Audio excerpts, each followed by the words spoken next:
This is Let Your Voice Be Heard, right here on WHCR 90.3 FM, the voice of Harlem. Happy Sunday. What's going on? This is Let Your Voice Be Heard on 90.3 FM WHCR, the voice of Harlem. If you were here for the first time, my name is Stanley Fitz. I'm the most handsomest, bestest, amazingest PC on the PC 1s and 2s, and I engineer the show, and I'm here with the good friend Alyssa Fuchs and Gregory Naismith. Except for we're not on WHCR, the voice of Harlem this morning. I mean, technically we are, but yeah. Well, anyways, we're making it happen for you, coming at you from 40 Worth Street down in downtown Manhattan. And my name is Alyssa Fuchs, as Stanley said. Thank you, Stanley. You're welcome. I'm your political and legal correspondent. You can find me on Facebook at facebook.com/Alyssa Fuchs. That's Alyssa with an I, ILYSSAFUCHS. If you nasty, did you misspell your last name today? That's how distraught I am. No, you know what? I'm trying to cut the S off so I don't seem as Jewish. You know? Oh, yeah. Gotta be careful these days. Anyways, I try and make light, but it's really not funny, as we know. But anyways, you can also find me on Twitter at Alyssa Fuchs, ILYSSAFUCHS. Got it right that time. Yep. Or on Instagram, Alyssa.Fuchs. Where I say. Lots of fun things. Oh, no. Instagram's the photos. Twitter is where I say all the fun things.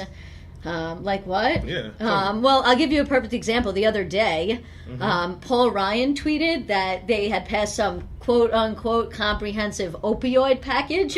Aren't they, of course, this right comprehensive package did not include ending the war on drugs, Medicare for all, or any of the criminal justice reforms that actually might reduce the opioid crisis. Yeah. It just doubled down on the same stuff that's not working, yet Paul Ryan called it comprehensive. And, of course, I had something to say about that, so Twitter is where that thought probably, and did, come out. Anyways, who are you? Paul's still around? Yeah, he's sort of retiring and nobody cares what he says, but he's still trying to be relevant even though he's not.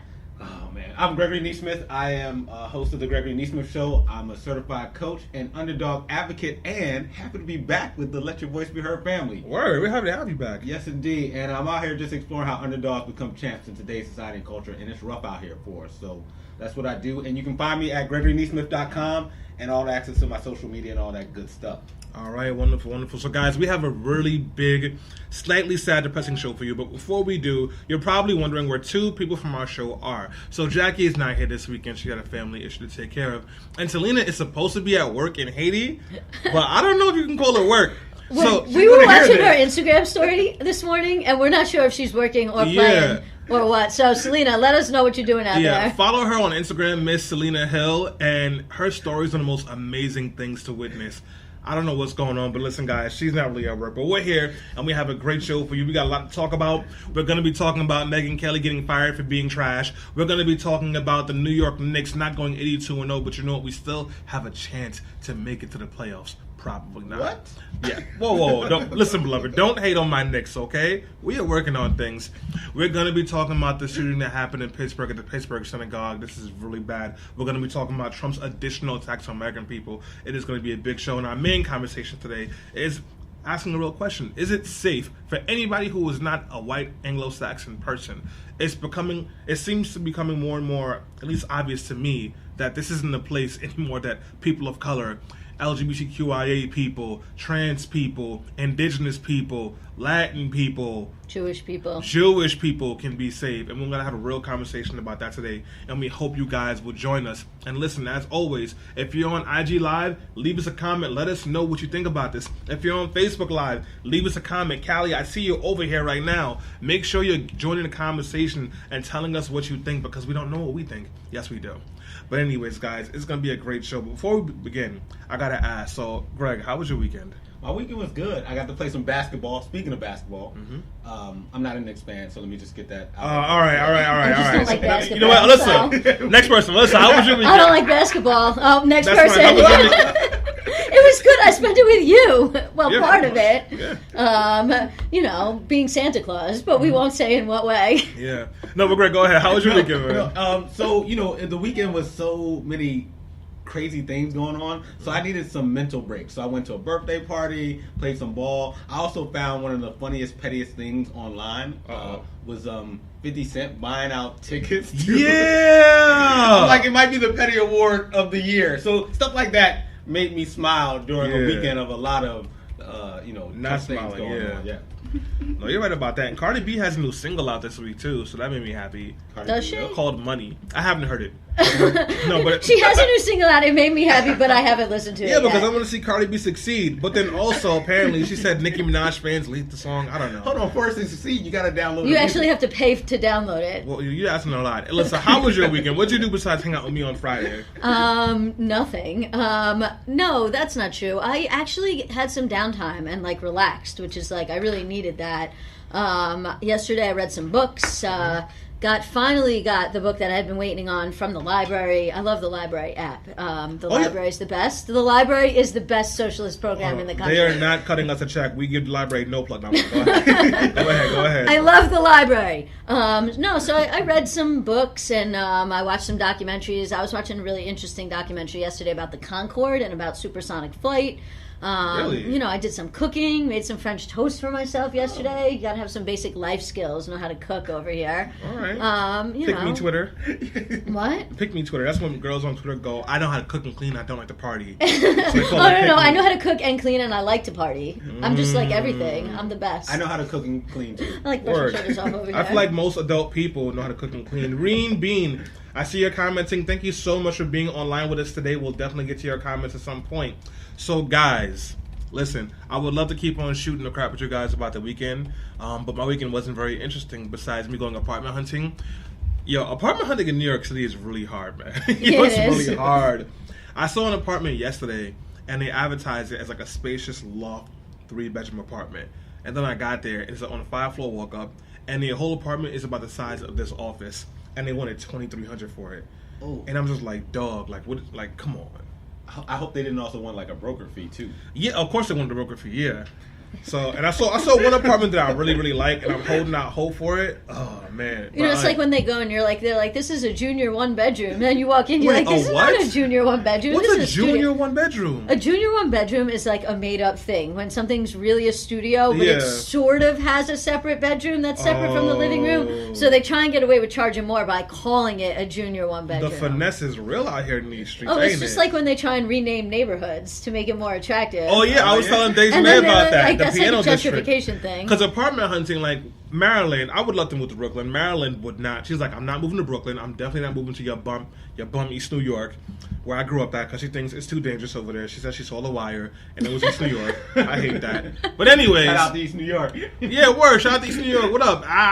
Anyways, what she say to me? Oh, so the realtor was like, oh, we have some great apartments in the piano district, and I was like, where's that? She goes, not far from you, around 146 and Grand Concourse. I'm like, hold on, sis, ain't that the Bronx? Yeah, it is the Bronx. That's the South Bronx. What are you talking about? So I'm in Harlem, and they were trying to rename where I live called Soha, so that people don't have to move to Harlem; they can move to Soha. Oh nah.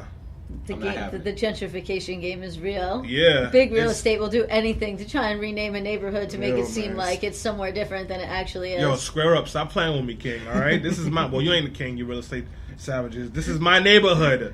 We don't want you messing it up with your nonsense, all right? We don't want Anthony Golioni with the loud pack on 145th and Lennox looking for Julio for that stuff, all right? No, we're good out here. But anyways, guys, besides me talking junk, we do have to shift gears. So now that the show has officially started, let's be productive. So for those of you who don't know and for those of you who know, we're going to be switching gears and we're going to be doing this thing called the News Roundup. And that's when we talk about news stories that happened throughout the week. Things that made us laugh, cry, curse, flip a table, or just scratch our heads, because sometimes it does be like that.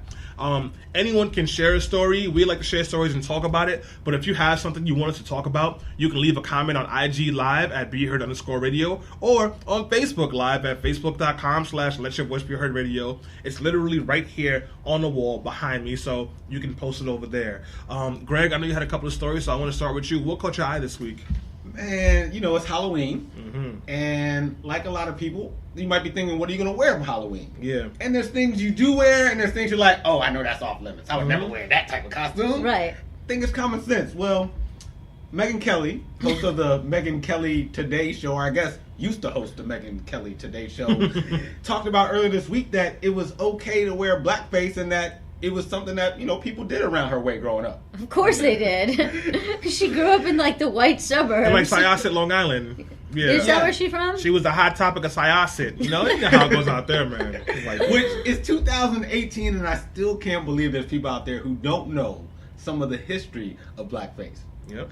And how folks used to wear non-black people dressed up as black folks and spreading stereotypes about us cooning and being lazy and happy-go-lucky and all that stuff. And Megyn Kelly still in 2018 thinking that, oh yeah, that's a cool costume. It's all good.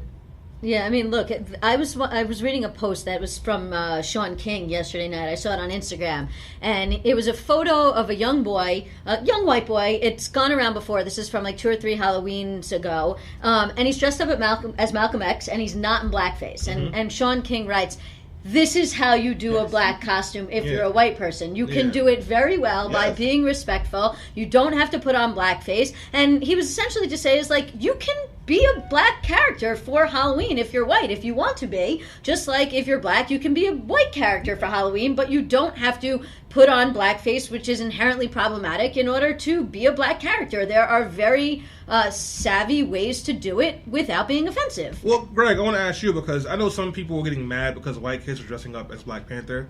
I personally didn't care, because like my rule is no blackface, we're good. Yep. What are your thoughts on that? I think your point and what Alyssa said is all good. If you want to dress up as any character, there's a respectful way to do it. And I think Megyn Kelly mentioned Diana Ross. Well, cool. Put on a big gown and a big wig and call it a day and carry a microphone in your hand. Right. You don't have to get into blackface to still have your Halloween costume work out. You really don't. Alyssa, like, have you seen any kids in your neighborhood wearing the Black Panther costume? No, actually, I haven't seen any kids in my neighborhood out trick-or-treating yet. I assume that's because Halloween's, like, on, Wednesday? Yo, I always forget, because you know how many Halloween parties we got invited to this weekend? Well, yeah, it's because when you're an adult, then, like, we work, so we do Halloween on the weekends, like, the weekend before Halloween, that makes sense. But, like, when you're a kid, you're actually going to probably go out trick-or-treating on Halloween, on Wednesday. And I assume I will see kids because I live right across the street from a school. There's like a public school right on my corner. And so I see the kids all the time. And I assume I'll definitely see kids in costume on Wednesday. So I have to keep my eyes posted for that. But, you know. There was a guy, just to switch stories a little bit, there was a guy who got mad because he took his kids out to a Halloween party. And he said the family loves history. He dressed up as Hitler in the Iron Reach. So, like, his kid was Hitler, and he was a Nazi soldier, and his daughter was another Nazi soldier. Again. See, that's, like, problematic no matter which way you spin it. Yeah. You know, like, you shouldn't, like, you shouldn't dress up as Hitler or Mussolini or, you know, people like that, fascists, because, you know, it inherently says something. It's not just like, oh, yeah, cool costume. I mean, there have been satirical versions of that done, and satirical versions of that can be pulled off. Yeah. But when you're, like, just straight up dressing up as Hitler, I mean, that just, like, plays into the conversation we're going to have later on today. You know, like, that's, not only is it offensive, like, and not only can be taken the wrong way, it can be scary to other people. Yeah. Imagine being a Jewish person and walking down the street, you know, after yesterday's events and seeing somebody dressed up in a Halloween costume as Hitler. Like, that would be very unsettling. Yo, let's switch gears a little bit. It's getting depressing. And didn't Megyn Kelly get fired too? It's always depressing. Her show got canceled. Her show got canceled, but she walked away with the bag, didn't she? Yeah, she did, because she got that good contract. Oh, my goodness. But they should have known what That's how you know you got to get yourself a good lawyer if you want to walk away with that good contract. She is the woman who told us that Santa Claus and Jesus were both white. Word. Come on, sis. Come on. Get it together, Syosset Man. So, guys, let's talk about Nike. They finally rolled out some of this Colin Kaepernick gear, which I did not get a chance to get. I didn't even know it was out yet. And it sold out already. Hours. This is the same company that gives money to Republican politicians. But they're giving Colin Kaepernick the bag. And I know I was one of the people. I'm like, hey, Colin Kaepernick's getting paid, I'm good to go. How do you feel about this, about Nike making a profit off of Colin Kaepernick's activism, Melissa? I mean, look, that's capitalism, is it not? At the end of the day, somebody's got to make a profit somewhere, as long as we're going to have the, capitalist system that we have. And, look, Colin Kaepernick's making money too. Yeah. So, that's the other thing. Like, yeah, he didn't get his contract in the NFL. People are really disappointed about that, but, like, I don't know how much money he's making now because, we haven't seen his tax returns, He's nor got- does he have any reason to release them. Listen, he got He's the not Nike running for bag. office. Yeah, he's not the president. Yeah, exactly. So, I mean, look, I'm happy. I'll say this. I am happy that Colin Kaepernick is getting what I think he's always deserved. Yes, he is not making his money through football, and he's still out of a job in that respect, but he is a public figure. He is being seen. His goods are selling. He's making money. Nike's making money too, but again, that's capitalism. And if that's the system we want to change, then that's a larger conversation than just Nike and Colin Kaepernick. Kaepernick should move out of the U.S. and go to Ethiopia. You know why I think that, right, Greg? Comment. Because they have their first black woman president. Do they? Tell us more, kind sir. I'm just saying. But it's the year of the woman everywhere. Yeah. And Ethiopia has its first woman president. And so maybe that'll bring some good luck to some of the folks running here. And we'll have some firsts going on Yeah, in the election man. coming up here. I mean, it Well, also that's says huge. something about America, right? I mean, True, like Angela Merkel and Germany, there's all We're these so countries- behind. well, yeah, we're definitely behind, but there are over 30 countries now that have had a woman president already. Oh, yeah. So Except for Including Pakistan and India and places where you wouldn't expect a woman to be president, but yet no woman here because in America. America. Home of the free. Give me your tire. Yeah.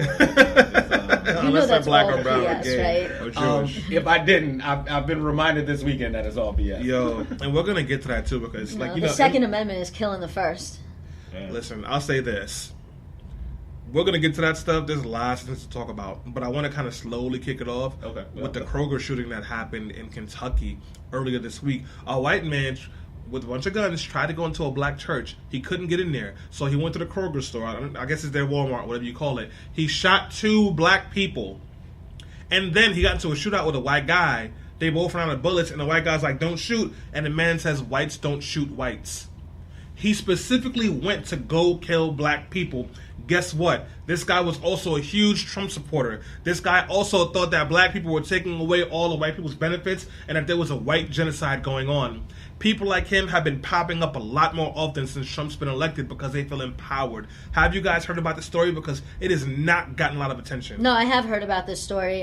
From what I understand, there was 2 people killed. They were both people of color. And, what you already said is accurate, that the guy did say that he doesn't kill other white people. And, of course, this plays into the conversation that we're going to have later on in the segment about the way in which Donald Trump's rhetoric and the rise or the always existing hate in America that has now bubbled to the forefront.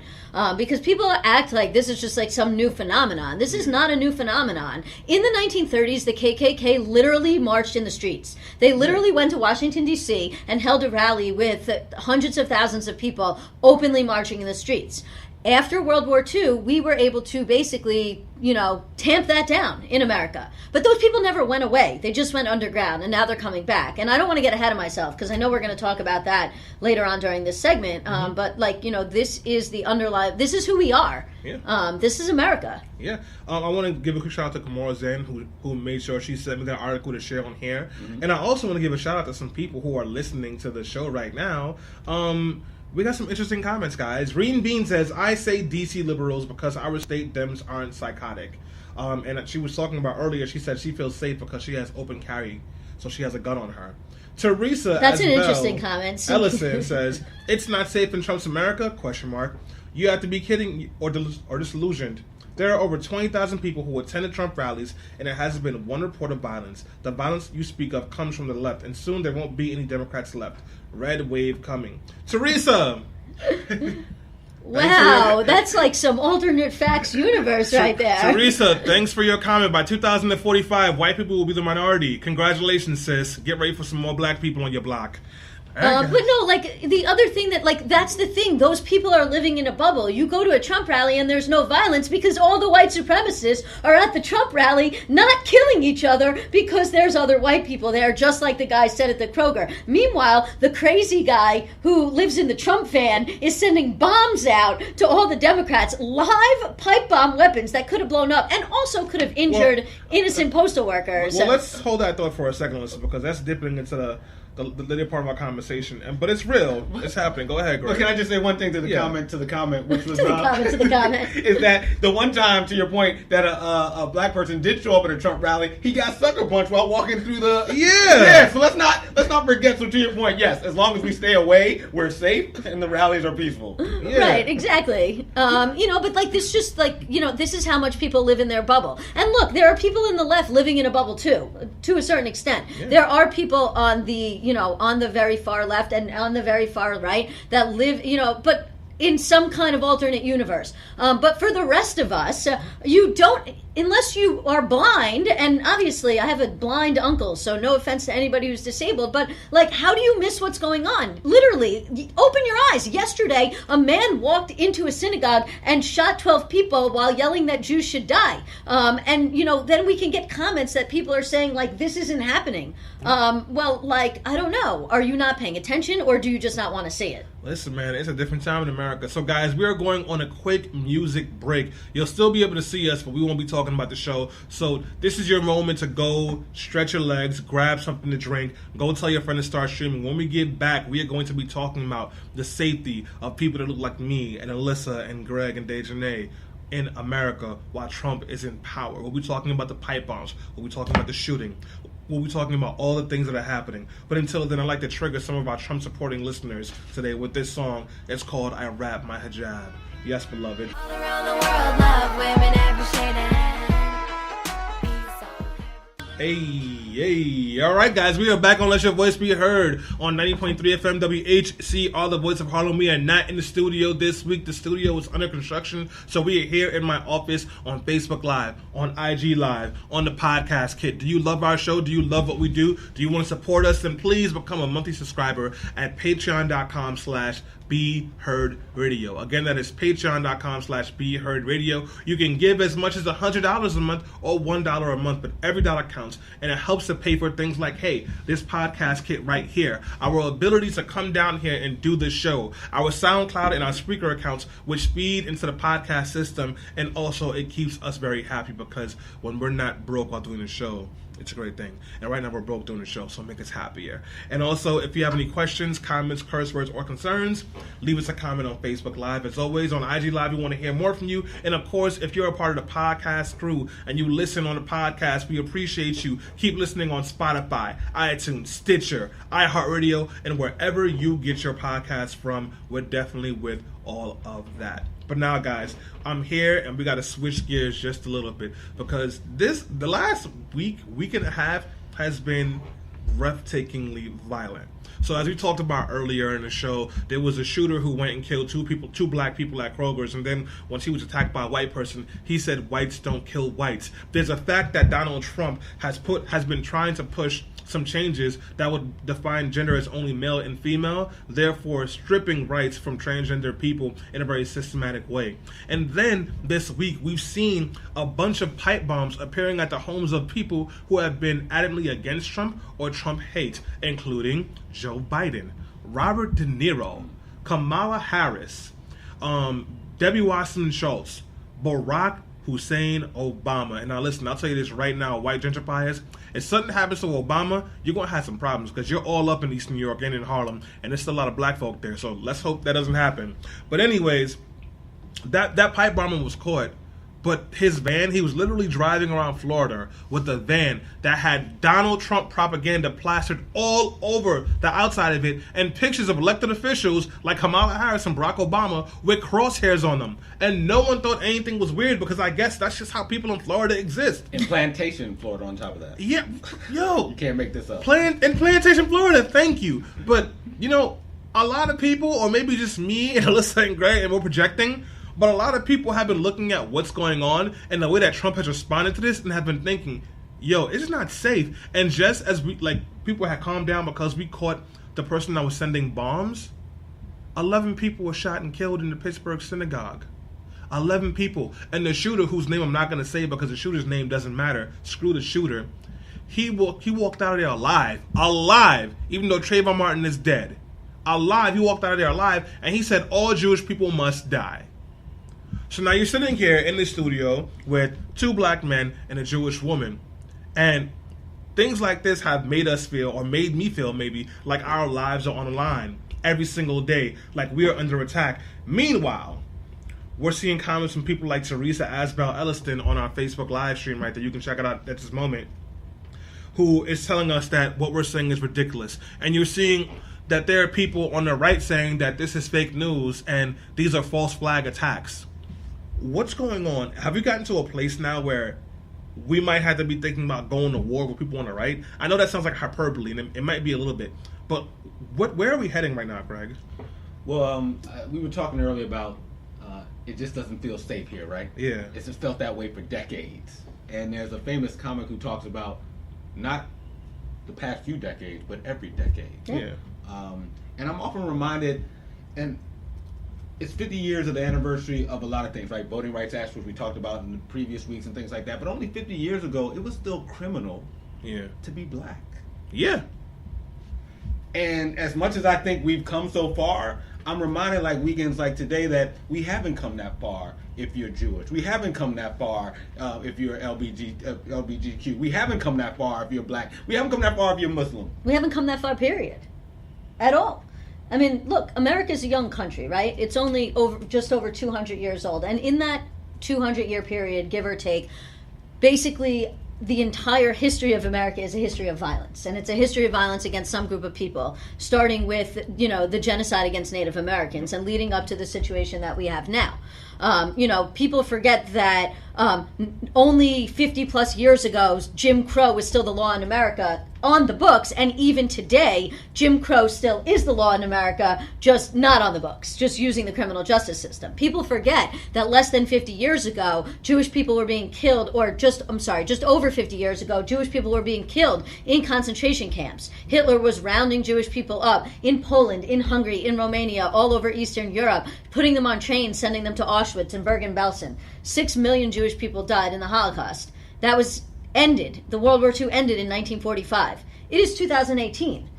We have not come that far, and a lot of the hate that existed then still exists today. And as I started out saying earlier when we were talking about this during the news roundup, after 1945, a lot of that went underground. And then you had the 60s and peace and love and the feminist movement in the 70s and the gay rights movement in the 70s. But ultimately, even though that stuff went underground, it never went away. Why? Because we never dealt with it. And now, through the rise of Donald Trump and the rhetoric that Donald Trump spews and the way in which he talks to people, it has allowed a situation where all of these people who never went away have now felt empowered to come out of the woodwork. And then we get in a situation like we're in today, where black people are getting killed going to the grocery store because they're black. Jewish people are getting killed on a Saturday while they're at Shabbos services. Yeah. Elected officials are getting bombs in the mail simply because of their politics. And people say this isn't who we are. But as I said earlier, it is. It's always how we've been. It's always who we've been. And that's what we need to figure out how to deal with. I mean, you're not too wrong, Lisa. Firebrand Moore just commented on our Facebook Live, and he said we're already in a long-standing war. We just haven't engaged the enemy yet. And that makes me ask a question, because Michelle Obama says when they go low, we go high, right? Yeah, not Eric Holder, but yes, Michelle Obama. Yeah, Michelle Obama said that. Should we be going low? Because this is getting real now. They are killing people. People always make a fuss because, Mitch McConnell can't go to the Mexican restaurant even though he's helping to deport people from Mexico, and that Tucker Carlson can't go to eat outside in public because people yell at him. But people are dying. There are bodies. There's blood on the floor because of what's happening. Do we need to change our approach to dealing with white supremacists and people on the right? Alyssa, what do you think? I mean, look, yeah, I do think there needs to be a change of approach. I don't know if that change of approach is necessarily for us to get more violent. That's a really hard question. Do you meet violence with more violence or not? Is it a point in time where we've really reached a point of no return where we need to have some kind of revolution, and does that revolution involve guns? Yeah. If that's the case, then more people are going to die. Yeah. There will be more deaths and more destruction. I mean, don't forget, the Civil War is the most American casualties in a war ever. Brothers fought brothers. I don't know if that's the place we want to be at. Are we going to continue to have a war of words? We are in such a difficult place right now, and the most that I can say is I wish that there was a way for us to talk it out that doesn't involve violence. I don't know if that's possible, but I also don't know if violence is the answer. So I follow the philosophy of Martin Luther King that an all-out war with the white supremacist state is a futile like, example, we will lose, we will be wiped out. So I don't believe in a war either. And I think that people who think that way are being a bit ridiculous. But Greg, I want to throw it to you. If that's out of the question, because also, like, why would we promote more violence? What do we do here? See, to Alyssa's point, it's a tough question. Yeah. But I believe for change to happen, it involves protest. It involves agitation. It involves strategy. And I do believe in self-defense. Yeah. And so I would never want us to be proactively answering violence with violence, but I also want people to be safe. Yeah. And that's my stance, is that we get more active strategically and be willing to defend ourselves when needed. Yeah. That's real. But what is, like, how do you know, Florida has laws like Stand Your Ground, right? Where people can, if they feel like their life is in danger, they can defend themselves. And we've seen white people use this to just straight up kill black and brown people because they were afraid. How do you know when the line is you are in danger and you need to defend yourself and you're just being violent? Because that line can get crossed very easily.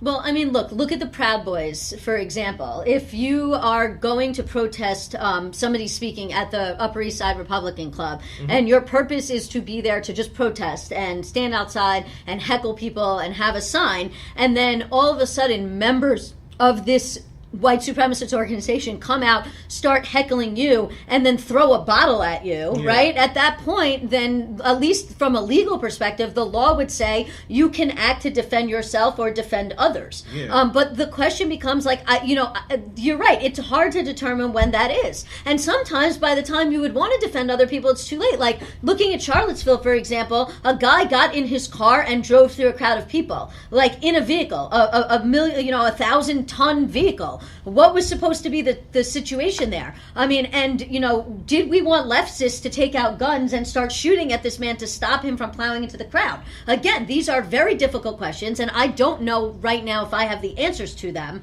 But what I will say is, like I said earlier, sort of briefly, is it feels like the Second Amendment is sort of starting to trump the First Amendment.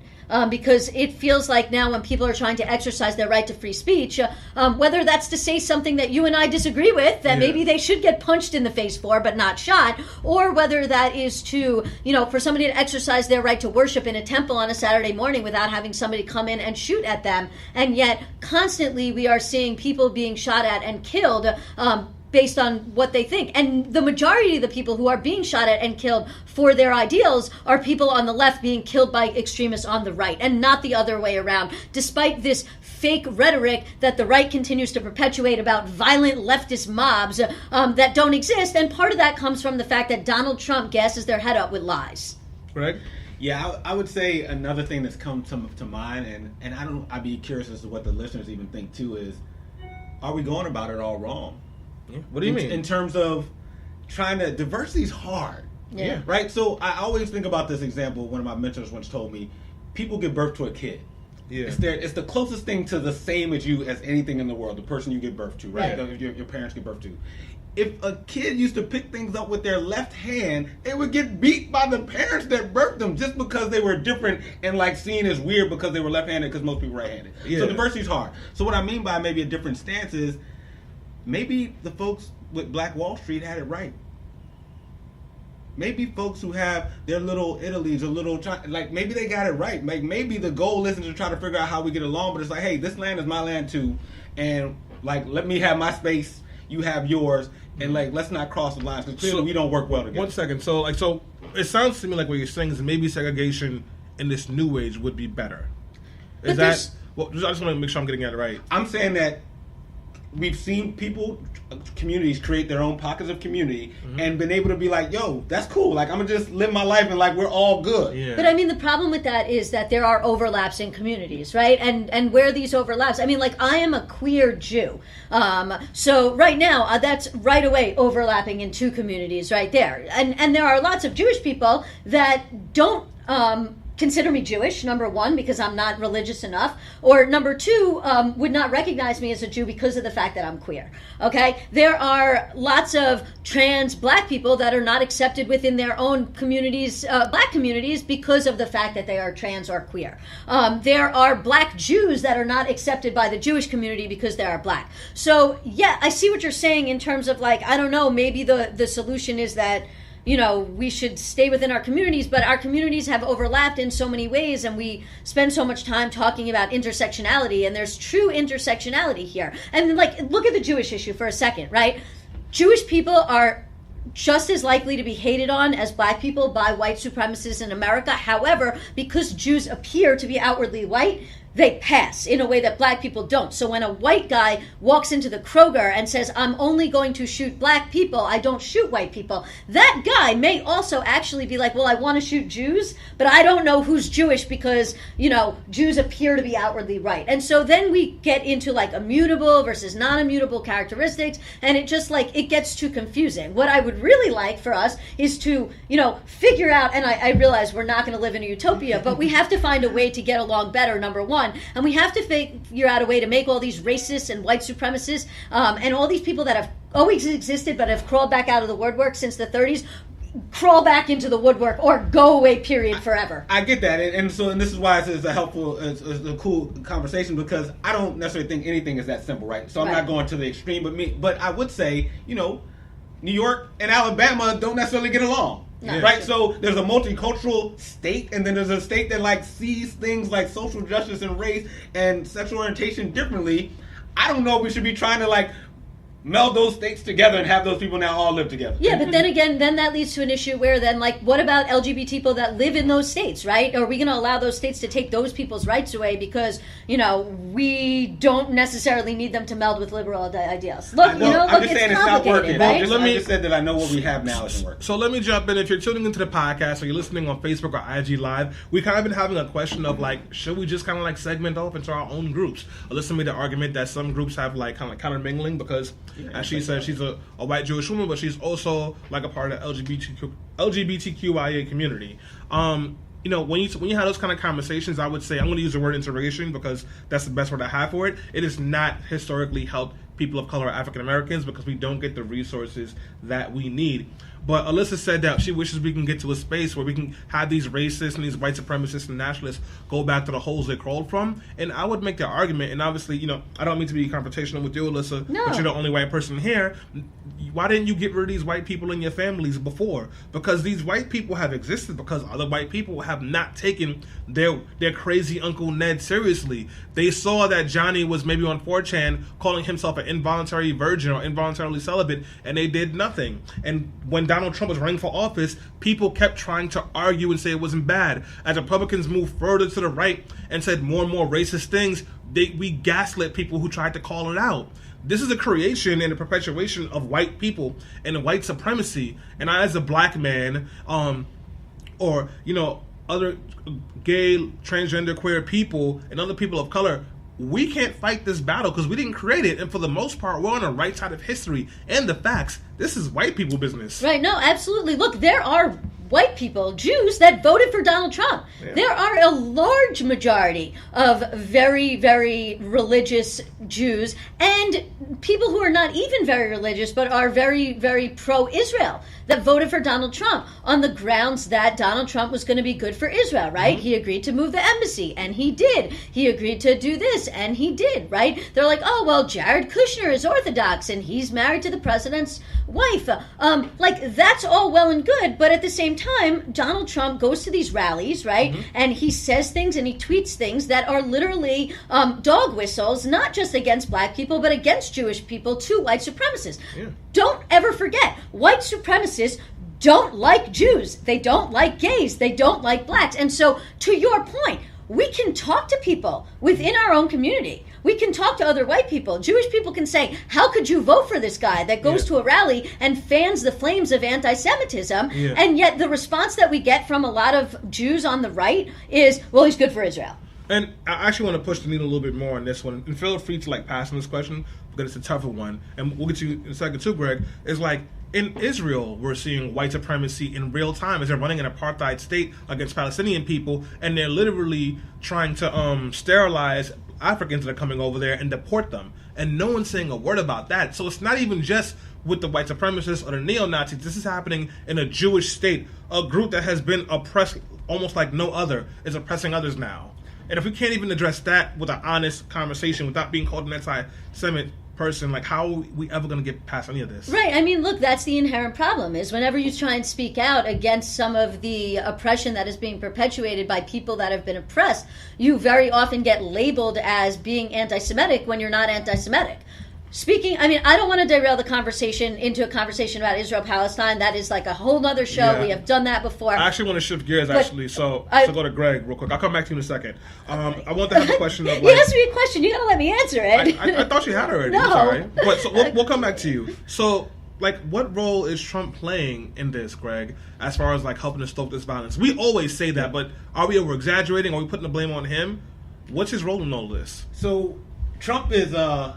I don't go as far as to say Trump is the reason why the guy did the bombing. Yeah. Right? There's been a history of extremists and violent people well before Trump got here. Yeah. But what I will tell you what Trump does is he raises the level of what is acceptable for the masses. Yeah. So culture is about values and about what we deem as normal and what is acceptable. So Trump says there's very fine people on both sides. Now all of a sudden folks are like, oh, you know what?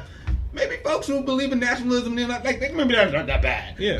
Body slamming reporters. Like, oh, well, maybe I'll do that next time I'm running because the world seems to like, I get more votes, like people like that. And so I think he's raised the level of what's acceptable for the mainstream, and that, to me, is what's dangerous. But the media has a role to play in that because the media cannot put that on the air. That's true. And they do because it sells, because it's good for their ratings, and Donald Trump knows that. And half the time he's saying inflammatory stuff. I think he says it, one, because he actually believes it. He legit called himself a nationalist this week, which like used to be a thing that you didn't say even if you believed it. It was code word for something else. Exactly. But, like, here's the thing. The media gives him a platform. Rather, the media could have been, and some of them were, at Union Square last night, showing the Jews that had come together to pray for those who had been killed. They were singing songs. They were sending messages of love and unity.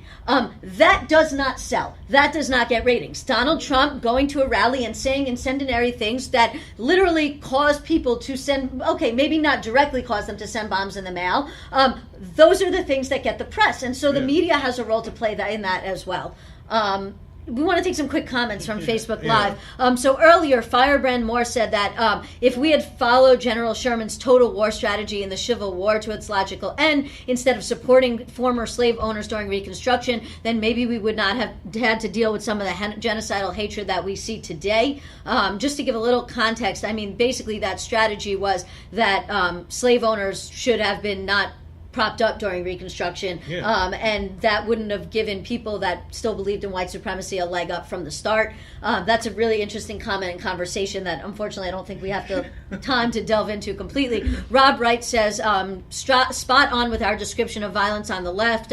Not that I have any answers yet either. And I think that's right. It's hard. It's something we really have to think out. But Stanley? No, so we're at this space now where, like, these things are obviously happening. Donald Trump said something very disgusting yesterday. After the shooting happened in Pittsburgh, he said he almost canceled his speech in Florida because it messed up his hair. This is while bombings are happening, like attempted bombings are happening all across the country, and then 11 people lost their lives. This is what he's talking about. But a lot of people have beat the drum beat saying Donald Trump is a racist and that the Republican Party is racist. Can we end the debate and confirm that they are racist now? And not just racist, transphobic, anti-Semitic. I mean, and look, of course, everybody's going to say, oh, that's a generalization. It's not everybody. Sure. Are there individual members of the Republican Party that are not racist or not transphobic or not anti-Semitic? Yes. Are there individual Republicans in this country of 3 million plus people that are not those things? Yes. However, it's about complicity. When you continue to vote for the Republican Party, when you continue to listen to Donald Trump, prop him up, give him airtime, go to his rallies, retweet his things, or even live in the delusions that we saw in some of the comments that we got today, then you are complicit, even if you are not explicitly racist or anti-Semitic or transphobic. You are equally part of the problem. Okay. Yeah, and I would just add, to take the words from Mr. Gillum down in Florida, who is trying to become the first ever black governor of the state of Florida. He said this to his rival who he's running against. He said, I'm not sure if you're racist, but the racists think you're racist. And that would be my thoughts on the GOP and the folks who support it. Yeah, and Alyssa, you mentioned that they're also transphobic. We have a little time. Let's talk more about the White House attack on transgender people. We kind of talked about it a little bit last week, but this is an issue that hits home for a lot of us because we have friends and allies and people we care about who are in the transgender movement. Like, what does it look? How are people reacting to this?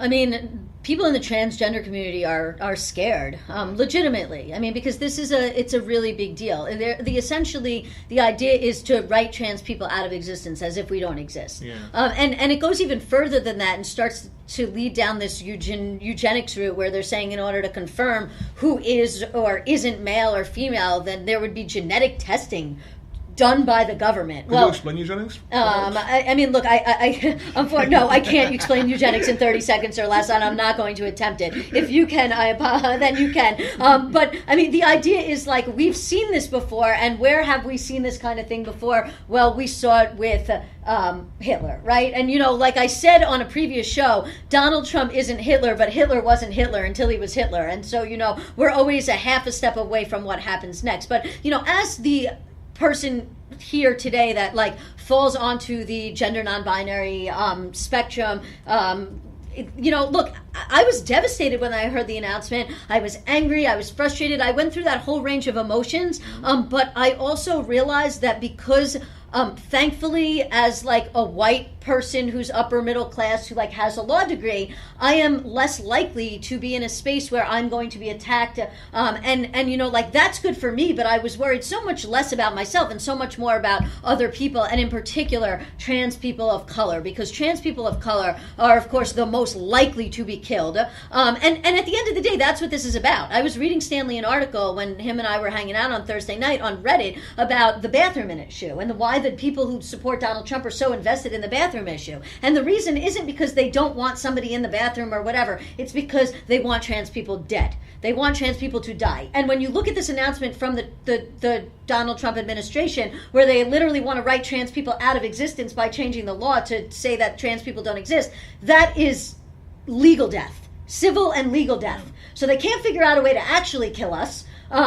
Because, you know, that would be a huge human rights genocide issue that, you know, and don't get me wrong, the United States does effed up stuff like that, but they're not going to explicitly just start running around killing trans people and rounding them up. So instead they're going to give them a legal death, or at least we don't think right now. Yeah, but it's the same thing. A legal death is almost the equivalent of actually being killed. And just real quick, for those of you who are wondering, the definition of eugenics is the science of improving, quote unquote, a human population by controlled breeding to increase the occurrence of desirable heritable characteristics. And this is an idea created by Dr. Francis Galton, and it was pretty much perverted by the Nazi Party because they were saying that they were pretty much doing eugenics by getting rid of Jewish people to create the perfect race of white, Aryan, Anglo-Saxon people, blonde hair, blue eyes. That was considered the perfect race for those of you. So, folks are under attack in the trans communities.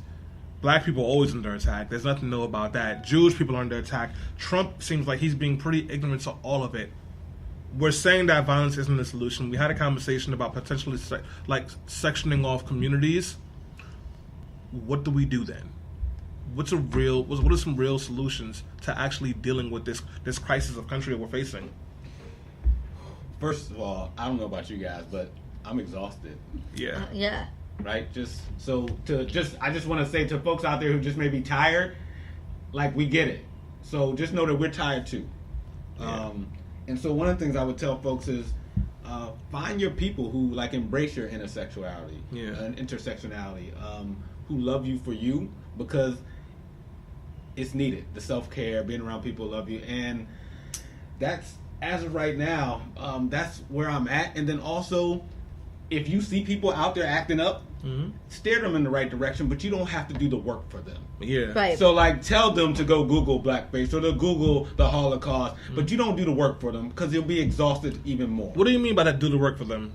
Meaning, you don't have to respond to every troll on social media and, like, give them the dissertation and explain to them why they're wrong. You don't, like, it's just impossible. Yeah. But you can tell them, like, hey, you should go watch the movie Bamboozled if they don't understand blackface. You can say, hey, you can go to history.com and research the Holocaust. Like, and then give them the resource and let them do the work. Look, I agree with that. I think the hard thing, though, with that is that you can lead a horse to water, but you can't make him drink. There are numerous people that deny the Holocaust. They are on the right. There are numerous people that do not believe that there's anything more than two genders. So it doesn't matter how much you're going to give them to read and look at. You can bring them there, but, at the end of the day, some people, it's just like they're too far gone. And, we literally live in a situation, and getting back to Donald Trump, when Donald Trump's constantly calling things fake news and fake this and fake that, we can't even agree on the facts anymore. Yeah. We can't even agree that the sky is blue. So it's really hard to have conversations with people and try and talk to them and convince them that racism is real and transphobia is real and climate change is real and all these other things are happening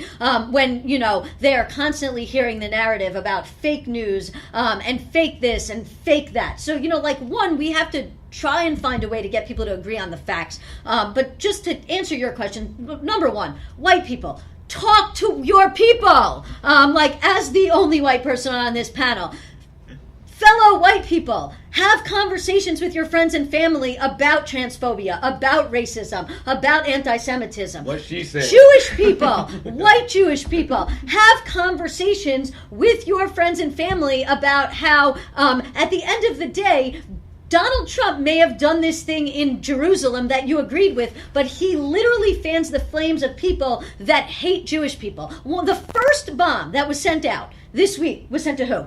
George Soros. George Soros. And the reason why it was sent to George Soros is because there is a conspiracy theory on the right where right-wing people believe that George Soros, a Jewish man who literally escaped the Holocaust, is using his money to fund left-wing causes and Democrats because he wants there to be a Jewish Zionist takeover of America and American politics. The fact that this anti-Semitism exists and the way that George Soros is treated is specifically linked to the fact that he is Jewish. So Jewish people, talk to your conservative friends who are also Jewish about the fact that Donald Trump doesn't like you and he is trying to get other people that are anti-Semitic to come and kill you. And you are not benefiting by voting for Donald Trump.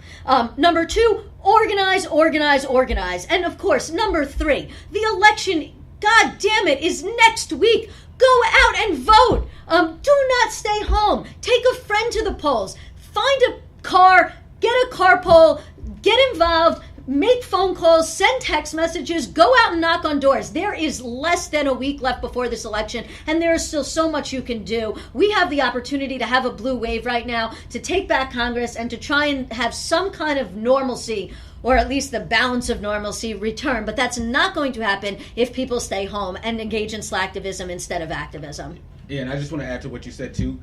Given the fact that there's voter suppression and folks, little things go crazy when they get to the poll, if you're in a state or a place where you can go vote early, go vote early, too. Get it done. Don't even wait till the last day, given that things have been so crazy when people are getting to the polls these days. Yeah.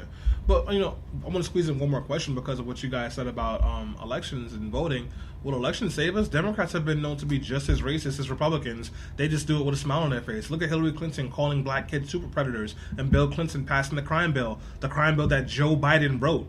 And now he's a favorite to run for president. So will that really save us? It will help, right? I mean, That's imagine if we had Clinton in office right now. Whew, yeah. There wouldn't have been a ban on Muslims to come into the country, right? The consent decrees wouldn't have been repealed by the DOJ looking into police departments and how they treat minorities and people of color, right? So these are things. So those are two examples, just like how quickly the vote mattered. Yeah. No, and so it's not the only answer, but it's part of the battle. That's real. No, I mean, look, I agree with that. You're never going to have the exact candidate you want, and every single person who runs is always going to be in some ways problematic in some ways. But, at the same time, you have the option, and the option is, do you want somebody who's less problematic or more problematic, Because people like to say, oh, it's the lesser of two evils this and the lesser of two evils that. But at the end of the day, we would be much better off right now if Hillary Clinton was the president than what we're seeing now. In fact, I'll read you a tweet that I saw that somebody posted, and I'll end on this. And it says, unless you're planning on starting and completing a socialist revolution by November 6th, there's absolutely no reason to abstain from voting. It is not a blood pact. You are not beholden to Democrats when you vote for them over abstaining. There is a lesser of two evils, and it's not inaction. Every Republican voted in Kavanaugh, and only one Democrat did. Statistically, we are literally safer with Democrats in office. And no, I'm not planning on relinquishing my communist ideals in deference to the Dems. I just don't think as black as white as anything short of a communist or socialist revolution is useless. Roe versus Wade is in jeopardy, and women will die if it gets overturned. Leftists sitting on their asses are about as useful as the thoughts and prayers of school shootings. That came from somebody named Newt Geisler. That was all one tweet? Yes. No, that was on Reddit. I think Newt really makes a really great point here, which is there is a level of two evils, and it's not in action. Oh, yeah, so guys, we do have to close this thing out. I want to kind of like actually, we have a little more time, so I'll let Greg give his some closing thoughts too before I go. Cool.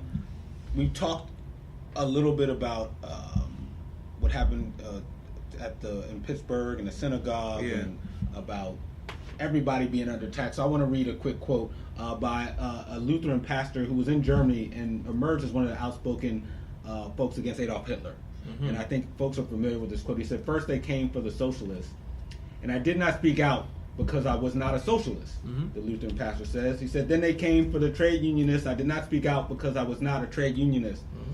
Then they came for the Jews. I did not speak out because I was not a Jew. Then they came for me, and there I was with no one left to speak for me." Mm-hmm. And so I say that because whether they come for Stanley, whether they come for Alyssa, we get to stand up because it's only a matter of time before they come for you too. Yep. And I don't want to live in a world where we aren't here to be able to fight for each other. Yeah, so guys, I want to close this out by saying I am a black man in America, and I've always been a black man in America. And so the way that I see this world and the way that I see politics has always been tainted and just like read through my own personal experiences. We are in a time that I never thought that we would see again. We are in a time that I thought we had read about in our history books and we would move on. And in this space right now, if folks are not willing to do everything possible to push back on this evil, we will be in a lot of trouble. I was looking at some of the comments on here, and Firebrand Moore, he said, "Normalcy is ridiculous. Normalcy in America is keeping Puerto Rico a colony and BBIPOC a second-class citizens." I don't know what that means, so you're going to have to translate for me. And he said, "If I take cancer over cyanide, I still die. Democrats are cancer. Vote Green Party if you do go out to vote." And I want to push back on Firebrand while also saying Democrats are not the solution to the problems that we have. Killing white supremacy is a solution to what we have.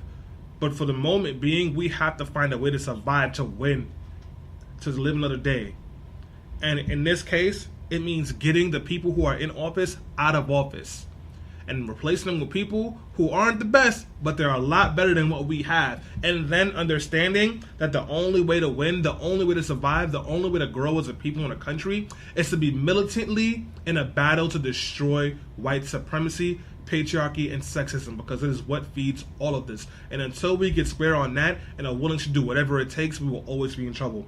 With that being said, guys, thank you so much for tuning in today. If you want to hear us again, listen to us on podcasts. You can go wherever you get your podcasts from, listen to us. Make sure you're looking out for Greg's Underdog Show. Great show, guys. And if you want to help us grow and get better, patreon.com/WeHeardRadio. Become a monthly subscriber. We appreciate you. See you next week. Ending.